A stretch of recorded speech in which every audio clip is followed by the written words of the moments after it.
Pemirsa, kita akan memasuki kabar Nampan-Nambayan. Dinas Pendidikan Banjarmasin melakukan sosialisasi program Indonesia Pintar ke seluruh sekolah tingkat menengah pertama di 5 kecamatan di Banjarmasin.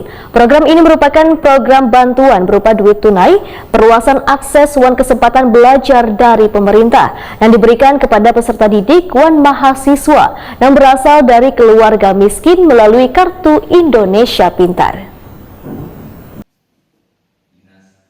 Dinas Pendidikan Banjarmasin melakukan sosialisasi program Indonesia Pintar ke seluruh sekolah tingkat menengah pertama di 5 kecamatan di Banjarmasin. Sosialisasi mengambil tempat di SMP Negeri 7 Banjarmasin, Jalan Petran, Banjarmasin Timur, besukan Selasa 8 Maret 2022. Wakil Wali Kota Banjarmasin Arifin Nur Wahtakuni Prima TV menyatakan program Indonesia Pintar merupakan program kerjasama 3 kementerian, yaitu Kementerian Pendidikan dan Kebudayaan, Kementerian Sosial dan Kementerian Agama. Program ini merupakan program bantuan berupa duit tunai, perluasan akses wan kesempatan belajar dari pemerintah yang diberikan kepada peserta didik wan mahasiswa yang berasal dari keluarga miskin atau rentan miskin untuk membiayai pendidikan melalui Kartu Indonesia Pintar, baik melalui jalur pendidikan formal mulai SD, Madrasah Ibtidaiyah hingga lulus SMA, SMK, Madrasah Aliyah maupun pendidikan non formal yang kaya paket A hingga paket C serta kursus terstandar. Menurut Arifin Nur, pemerintah terus berupaya mencegah peserta didik dari kemungkinan putus sekolah agar dapat ditarik kembali untuk melanjutkan pendidikan.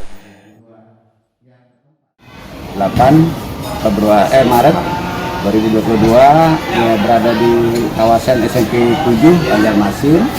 Nah, kita merealisasikan program Indonesia Pintar tahun 2022 kepada seluruh dari kepala sekolah, jajaran operator, pengawas, juga dari jajaran orang tua dan siswa yang akan menerima sasaran program Indonesia Pintar.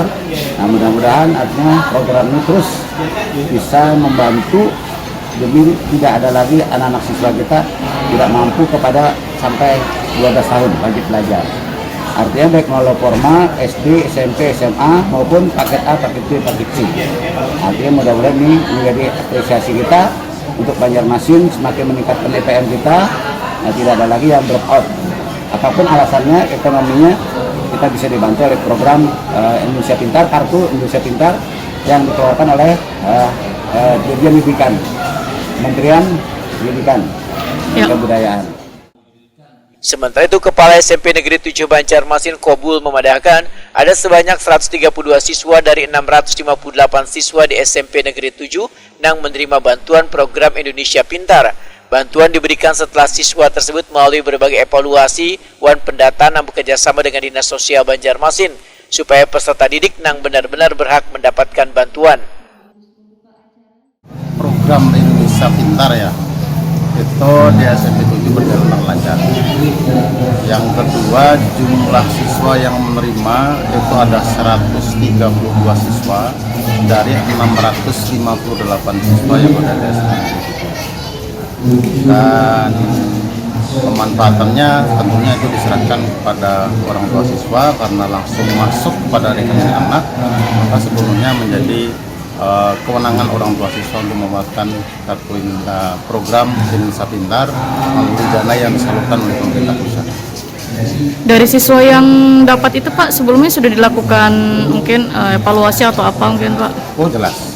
Yang pertama, data itu tidak berdiri sendiri dari SMP 7 karena akan terkait dengan data-data yang ada di Dinas Sosial tentang status siswa yang orang tua siswa yang tidak mampu, itu kan bukan sekolah yang menentukan, mulai kan dari Dinas Sosial. Pak, kalau uangnya sendiri itu untuk keperluan apa Pak? Karena uangnya ditransfer oleh pemerintah pusat ke orang tua siswa, maka penggunaannya diserahkan kepada orang tua siswa. Bahwasanya ada batasan-batasan penggunaan keuangan, kami hanya bisa memberikan informasi yang sifatnya normatif. Apakah dimanfaatkan, mestinya dimanfaatkan untuk kepentingan pendidikan. Tapi apakah dimanfaatkan untuk kepentingan pendidikan karena dananya langsung diambil oleh orang tua siswa, ya jelas kami tidak bisa mengontrol sampai sejauh itu. Kobul berharap peserta didik yang telah mendapatkan bantuan program Indonesia Pintar agar dipantau oleh kuitannya supaya bantuan yang didapat bisa dimanfaatkan dengan baik.